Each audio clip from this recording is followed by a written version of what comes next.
Hello everyone, Dr. Ashi here, and today I want to discuss about Decamax 400 from Evolve Biolab. So as usual, I do not advocate of taking any kind of steroid, human growth hormone. However, if you want to do it, please do it at your own risk and discuss with your own doctor, and don't forget to do your blood checks. So as usual, I'm gonna leave my email address and my Telegram channel in the description. However, if you want to contact me through the email, please make sure your question worth enough to spend some money on it, because if your question required me to do some research and give you some specific information that costs me time, I will charge you some money. So only under that condition contact me through the email. If not, just join me with the Telegram channel, and then from there you can basically get some free information that I've shared, and you can share your information with other people as well. So now let's get into the Decamax 400. First of all, Decamax is nandrolone, but in a high dosage. In the pharmaceutical company, the decanoid or Deca come in 100 milligram. However, Evolve Biolab produced this specific product and call it Decamax 400, which is supposed to have 400 milligram of Deca inside. So I did the research on this, very easy research. I just ran one Deca with 100 milligram from a pharma company and one basically with 400 milligram from the Evolve Biolab company. So it was very easy to see the result, which I'm going to explain here. However, you should know the benefit and side effect of the Deca product. Deca, of course, it helps you to enhance muscle growth, muscle fiber growth. It helps the protein synthesis. It increases your power.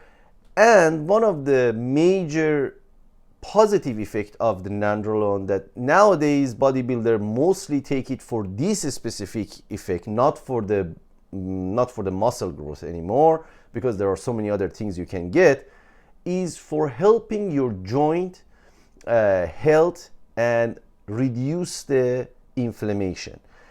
Still, we cannot understand how. There's no very rock solid information that how does Deca do this, but Deca help the ligaments and also tendons the way that other testosterone doesn't do. So if you have tendonitis, if you have tendon problem, if you have some joint problem, and doctor give you the Deca, you will see the reduction of the inflammation. And this reduction of the inflammation caused by Deca is very different from what, for example, dexamethasone does or cortisol does. And the reason is they were catabolic.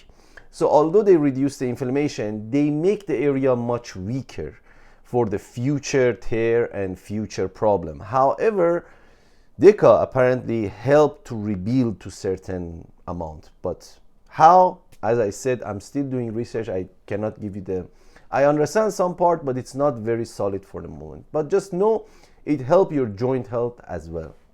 It reduces the pain tremendously. So that's a positive thing about the Deca. Now let's go back to the Decamax 400 from the Evolve Biolab. Look guys, if I were you, anything that doesn't follow the pharma standard, I wouldn't go for it. And the reason for that is, there's a reason they put 100 milligram in 1 amp, not 200 milligram, not 300 milligram.